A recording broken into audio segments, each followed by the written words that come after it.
गुरु नानक देव जी महाराज की यहाँ जैसे अपने लंगर चलता है ना, इधर व्यास के पास क्या कहते हैं, जाते हैं, सोने का मंदिर बना है काला में, हाँ हाँ, वहाँ लंगर चलता है, डेली चलता है और हमेशा चलता है। ऐसे गुरु नानक देव के दरबार में लंगर चलता था, लेकिन वो मध्याह्न को जैसे सुबह 8-9 बजे से चालू हुआ तो 12-1 बजे बंद हो जाता था, फिर सायंकाल को फिर। तो एक बार की बात कि लंगर बंद हो गया और संगत आ गई अचानक, 100-200-500 लोग आ गए। सेवकों ने जाकर गुरुदेव के चरणों में निवेदन किया, गुरुदेव संगत आ गई, भंडारा समाप्त हो गया, अब क्या करें, इतनी जल्दी भंडारा बन तो सकता नहीं। उनके सुपुत्र भी संगत के साथ निवेदन में थे। गुरु नानक देव ने अचानक बोला कि वो श्रीचंद बेटा, ये नीम खड़ा है सामने अपने, इसको हिलाओ, हिलाओगे तो इसमें से जलेबी लड्डू पेड़े गिरेंगे, संगत को खिला देना। और दूसरा पेड़ है ना, उसको हिलाना, उसमें से काजू बादाम छुआरे आदि आदि मेवा मिष्टान गिरेंगे। मैंने कहा सब संगत के बीच हमको पागल बना रहे हैं पिताजी, पूरी संगत मजाक उड़ाएगी कि नीम के पेड़ से कहीं लड्डू जलेबी पेड़े टपकते, बादाम छुआरे किसमिस गिरेगी। वो मुस्कुरा कर निकल के दूसरे बेटे को कहा, बेटा तुम हिलाओ, जाओ संगत को खिलाओ। अब वो मुझे गुरु जी को हो क्या गया, अरे कहीं ऐसा हुआ है कि मान लो सीजन हो, आम का वृक्ष हो, कोई फलदार वृक्ष हो, अमरूद, उसमें फल दिखाई दे रहे हो, कहें कि बेटा इसको हिलाओ, इसमें से फल गिरेंगे, इनको खिला देना, तो चलता है। लेकिन नीम के पेड़ से लड्डू जलेबी पेड़े टपके गिरे, ऐसा तो हो सकता नहीं। सब हंसेंगे कि गुरुजी तो गुरुजी की लेकिन लीला थी, और तुम कैसे पागल बन गए, सो नीम को हिलाने पहुंच गए, दोनों खिसक गए। वही वाली बात भाई लाहड़ा, जो उनकी सदा सेवा में रहते थे, हाजरा हजूर रहते थे गुरुदेव के साथ। वो कहा, भाई लाड़ा जाओ तुम हिलाओ, संगत भूखी है, नीम को हिलाओ, दोनों मेवा मिष्ठान भी खिलाओ और मिठाई भी खिलाओ, जो जो खाना चाहे उसको खिलाओ। जाओ। भाई लाड़ा ने गुरुदेव के चरण कमलों में वंदन किया। जैसे रामायण में स्वयंवर सीता जी का हो रहा था, सब राजाओं ने अपनी अपनी ताकत आजमा ली, धनुष हिला भी नहीं। जनक जी व्याकुल होने लगे कि अब क्या करें, वीर विहीन मही में जानी, मुझे ऐसा पता होता कि पृथ्वी पर कोई वीर ही नहीं है तो मैं ऐसा प्रण ही नहीं करता, प्रतिज्ञा ही नहीं करता, धनुष यज्ञ नहीं कराता। बड़े व्याकुल होने लगे। उस समय जो संवाद लखन लाल का उनका हुआ वो तो बात अलग है, लेकिन बताना ये चाहता हूं कि जब राम जी को गुरुदेव ने आदेश दिया, आज्ञा की, उठाओ राम भंजो भव चापा, मेटो तात जनक परितापा, मन ही मन प्रणाम गुरु कीना, अत लाघव उठाए धन लीना। राम जी सहजता से, राम जी ने सुना कि गुरुदेव कह रहे उठाओ राम भंजो, यानी तोड़ो धनुष को, जाओ धनुष को तोड़ दो। अब राम जी देख रहे हैं कि भूप सहस्र 10 एक ही 12, लगे उठावन टरे निटारा। 10,000 राजाओं ने बारी बारी से ताकत अपनी आजमा ली, किसी से धनुष हिला भी नहीं। मन में ये बिल्कुल सोचा तक नहीं कि जब इनसे हिला नहीं तो मुझसे टूटेगा या नहीं टूटेगा। राम जी को अपने गुरुदेव पर पूर्ण भरोसा है, पूर्ण विश्वास है आज्ञा पर कि यदि ये धनुष मुझसे नहीं टूटता होता तो मेरे गुरुदेव अंतर्यामी मुझे आदेश ही नहीं देते, आज्ञा ही नहीं करते। राम सहता से उठे, गुरुदेव को प्रणाम किया और जाकर के तुरंत धनुष उठाया और धनुष के 2 टुकड़े करके डाल दिए। मतलब गुरु आज्ञा सर्वोपरि। भगवान श्री राम ने, भगवान श्री कृष्ण ने गुरु आज्ञा का पूर्ण रूपेण पालन किया है, इसलिए ही वो भगवान कहलाए। गुरु आज्ञा पालन कर। तो ऐसे ही भाई लाहड़ा सुना कि भाई लाहड़ा जी भोजन कराओ, इनको प्रसादी खिलाओ, संगत आई है। भाई लाहड़ा ने गुरुदेव के चरणों में प्रणाम किया, नमन किया, वंदन किया। जाकर के बोले बिछा लेना बेटा, चद्दरा वगैरह बिछा लेना, नहीं खराब ना हो जाए मिठाई और वो मिष्टान मेवा जो भी गिरेगा। अब सब संगत हंस रहे, उनके पुत्र भी हंस रहे, देखो गुरुदेव क्या लीला, भाई लाड़ा को मूर्ख बना रहे। भाई लाड़ा ने गुरुदेव का ध्यान किया, जाकर नीम के पेड़ को हिलाया। ये इतिहास की बात बता रहा हूँ, ये घटना घटी हुई है, सत्य घटना है, ये कहानी किस्सा नहीं है, ये सत्य घटना है। पूरी संगत के सामने, पूरे शिष्य मंडली के सामने भाई लाहड़ा ने जाकर दोनों नीम के वृक्षों को बारी बारी से हिलाया तो एक में से लड्डू पेड़ा जलेबी आदि टपके, एक में थे काजू बादाम छुआरे आदि आदि करे, ढेर लग गए ढेर। सेवकों को कहा जाओ खिलाओ, संगत को बिठाओ, सारी संगत को बिठाया और खूब मेवा मिष्टान आदि जो भी गिरे सब खूब सबको खिलाया। मतलब भाई लाहड़ा गुरुदेव के कृपा पात्र बने। अंगद जी महाराज, कल बताया ना मैंने, उनका नाम आगे चल के गुरु अंगद देव जी महाराज पड़ा। आज्ञा पालन का ये फल होता है। हम तो समझते हैं कि सहज कभी कह देते अरे हमको तो काम है,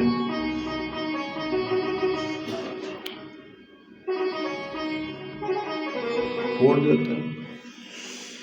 आज्ञा का मतलब ये है, गुरु की समर्पित का मतलब ये है कि जैसा वो कराए, चाहे टीले बनवाए चाहे टीले तोड़वाए, हमें कोई मतलब नहीं है। सेवक ने उत्तर यही दिया, गुरुदेव मुझे इससे कोई लेना देना नहीं, मेरा कोई इससे तात्पर्य नहीं, आप तोड़वा रहे हैं या बनवा रहे हैं, मुझे तो केवल आपकी आज्ञा का पालन और सेवा से मतलब है।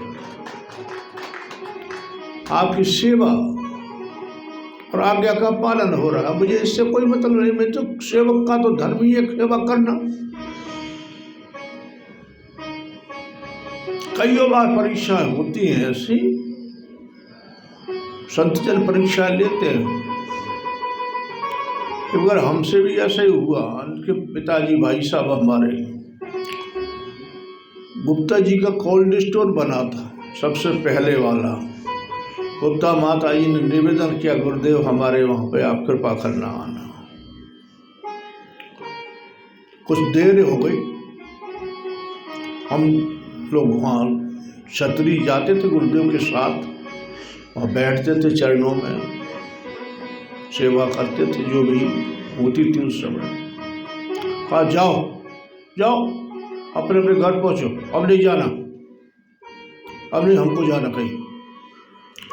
घर पर आए, घर पर पहुँचे ही इतने में गुप्ता माता जी ने फिर हाथ विनती जोड़ी, गुरुदेव क्षमा करो हमसे गलती हो गई, थोड़ी लेट देर हो गई, आप तो दया के सागर हैं, कृपा करो आप चरण पधारो।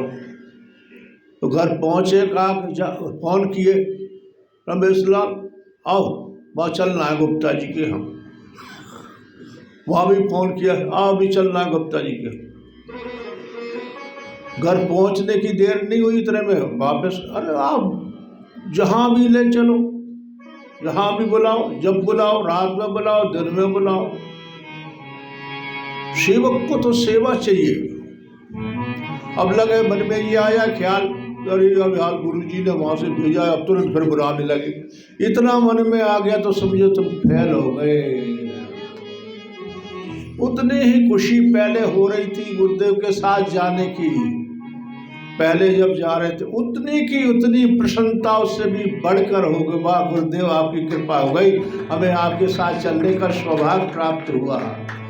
जब यह मन में आए तो समझो आप बिल्कुल सफल हो गए। परीक्षाएं ली जाती है जानबूझ करके। कल बोरी की बात बताई थी, मेरे साथ ये घटना घटी, वो इसलिए मैं आपको बता रहा हूँ, वैसे बताते नहीं है कोई भी, तो मैं क्यों छिपाऊँ आप लोगों से। टीन था एक, तेल का कोई आया और बिल्कुल नीचे से काला, बिल्कुल काला चिकट्टा नीचे से पूरी उसकी लगी। रमेश लाल उसको कंधे पर धर के वहाँ रखे आओ, अंदर जाओ। अब उसको ऐसे भी कह सकते, इसको टांग के रखे आओ, टीन को लेके टांग के, दरवाजे पे तो खड़े ही थे बाहर, जो अंदर इसको ले जाओ, हाथ से लटका के इसको रखे आओ। तो कंधे पर रखे अंदर रखे आओ, फिर उठाया कंधे पर रखाओ। सफ़ेद कपड़े पहनते ही थे, बढ़िया कुर्ता और पजामा पहनते थे उस समय गुरुदेव के। देखा साला काला कलूटा, मंदिर आना था और मंदिर के लिए ही आ रहे थे, अब काला काला कलूटा हो गया। अंदर गए, बहन जी बेटी है क्या? अरे क्या कर दिया, क्या चार का सारा काला करवा दिया, ये कुर्ता सब यहाँ पे बदलो, इसको अपना दे दो। मैंने कोई बात नहीं बहन जी, एक ही बात है, ये काला नहीं है, ये तो गुरुदेव ने मुझे अपना भक्ति का रंग चढ़ा दिया। तो उनकी लीला को कोई समझ नहीं पाता, बात बात में परीक्षा हो जाती है, बात बात में परीक्षा हो जाती है। एक छोटा शिष्य था, एक बालक गुरु आश्रम में, माता पिता की संतान थोड़ी 6-7-8 बच्चे कई परिवार में हो जाते और गरीबी थी, तो संत के आश्रम में दे दिया उसको कि चलो एक कम हो जाएगा, ये वहाँ खाता पीता रहेगा, ये किसी काम का है नहीं, बोलता है नहीं, बातचीत करता नहीं है, पागल सा है। और वो था भगवान का भक्त, गुरुदेव के यहाँ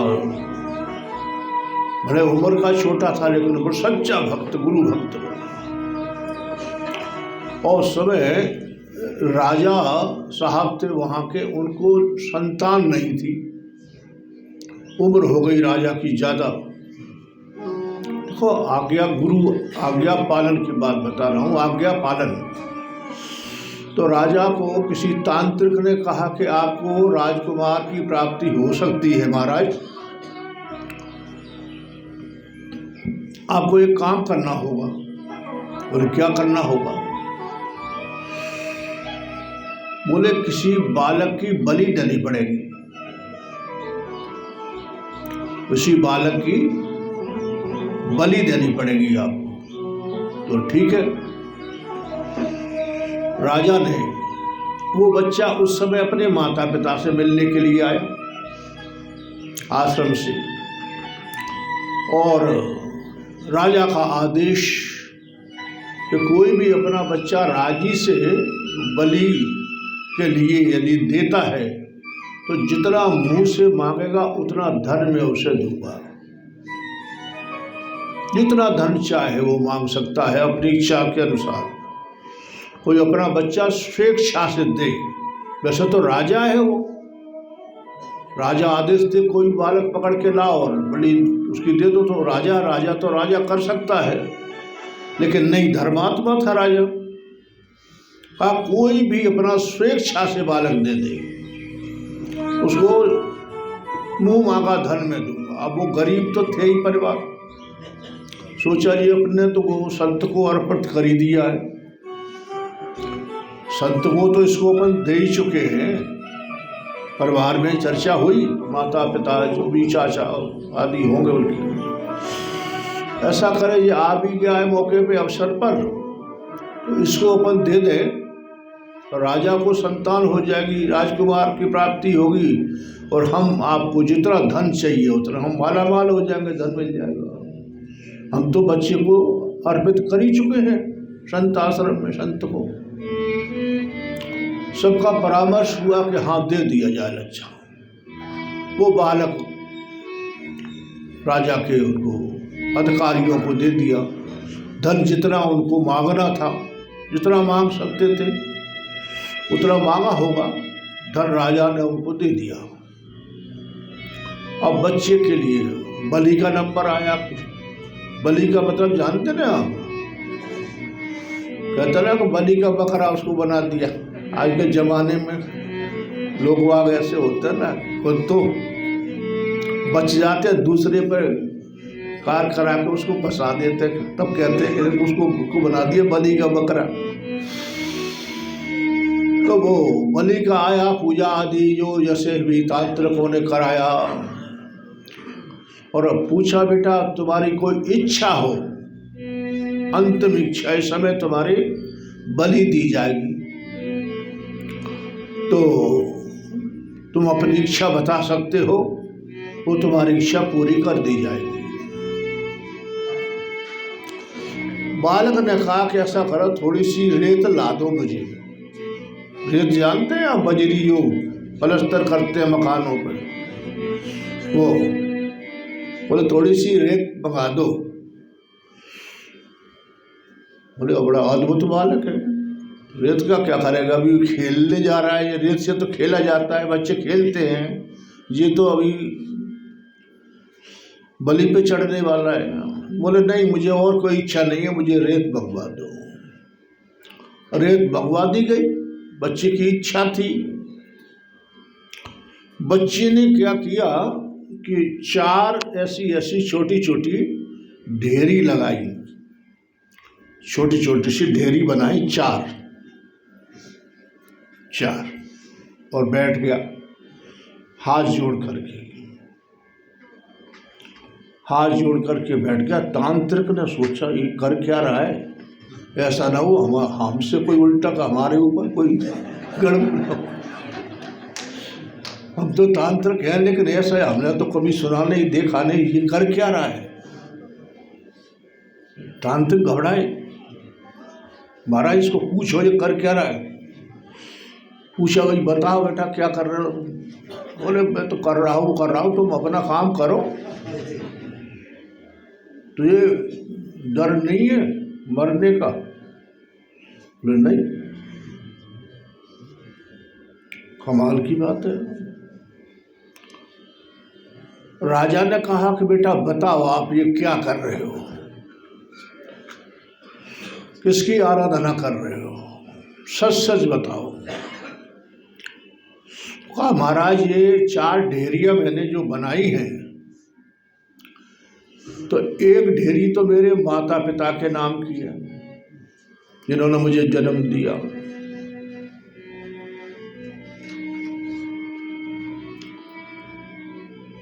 और वो तोड़ दी, 3 तोड़ दी। हाँ, ये क्रिया करने से पहले 3 ढेरी तोड़ दी उसने, केवल एक ही रखी थी, एक की आराधना कर रहा था वो, हाथ जोड़ करके आंख बंद करके।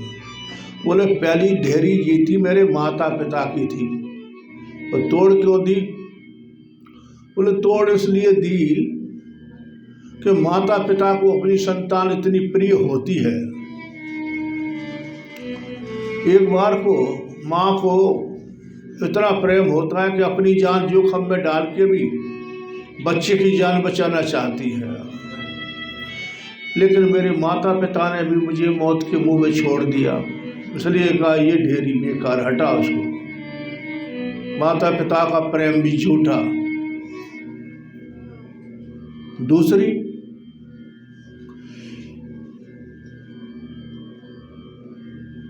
बोले दूसरी ये मेरे रिश्तेदारों की है, हमारे रिश्तेदारों की ना मामा चाचा ताऊ दादी आदि की। ये क्यों तोड़ी? बोले ये इसलिए तोड़ी, इनका भी सब झूठा प्रेम प्रेम दिखाते थे, वैसे ही इन्होंने भी मेरे माता पिता को नहीं समझाया कि तुम इसे अबोध अच्छे बालक को मौत अपनी गरीबी को मिटाने के लिए, धन के बदले में बच्चे को मारने के लिए दे रहे हो। तुम्हें पता है कि ये बच्चा मारा जाएगा, बलि चढ़ाई जाएगी। रिश्तेदार भी सब झूठे, कोई अपना नहीं। अब वो राजा भी सुन रहा है, तांत्रिक भी सुन रहा है सारी बात। तीसरी बोले तोड़ी, वो क्या है? बोले महाराज तीसरी ढेरी थी राजा साहब आपके नाम की, कि राजा प्रजा का पालक होता है, घालक नहीं होता, मारने वाला नहीं होता, रक्षक होता है, भक्षक नहीं होता है। अब राजा ही मुझे मरवा रहा है, राजा ही सब मेरी बलि चढ़ा रहा है। तो कहते आए ना कि राजा प्रजा पालक होता है, राजा रक्षक होता है। यहाँ मुझे पता लग गया कोई रक्षक भक्षक राजा वजा नहीं होता, अपने स्वार्थ के लिए सभी भक्षक बन जाते हैं। इसलिए मैंने ये ढोड़ी तोड़ दी। अब ये बातें सब ज्ञान की, इतनी बड़ी गहराई की बातें सुनी। एक छोटा सा बच्चा इतना ज्ञानवान कि माता पिता का प्रेम भी सब झूठा, जिन्होंने मुझे बलि के लिए दे दिया। रिश्तेदार भी झूठे, किसी ने ये नहीं कहा चलो ठीक है तुम्हारे तो 5 7 8 बच्चे हैं, कोई बात नहीं है, ये कम हो जाएगा तो क्या है, वो वैसे ही है। ये भगवान का भक्त तो भगवान का भक्त होता है, आनंद में रहता है, मौन रहता है, ज़्यादा बोलता नहीं। तो ये बोले चाले नहीं, कुछ नहीं करता भी नहीं है, दे दो कोई बात नहीं है, एक चला जाएगा तो क्या हुआ, तुम इतने सारे परिवार के तो सुखी हो जाओगे। ये रिश्तेदार भी सब किसी काम के नहीं। और महाराज आपने अपनी बात सुनी नहीं। एकदम राजा को होश आ गया, जो बलि की बात कर रहा था, एकदम से उसका विचार बदला। ओहो, इतना होनहार, इतना भगवत भक्त बालक। तो बोले बेटा अब ये बता, विचार बदलने लगे राजा कि ये चौथी ढेरी तूने तोड़ी नहीं है, चौथी ढेरी तेरी सलामत है, और तू हाथ जोड़ करके आराधना कर रहा है, प्रार्थना कर रहा है अंदर अंदर। ये ढेरी किसकी है?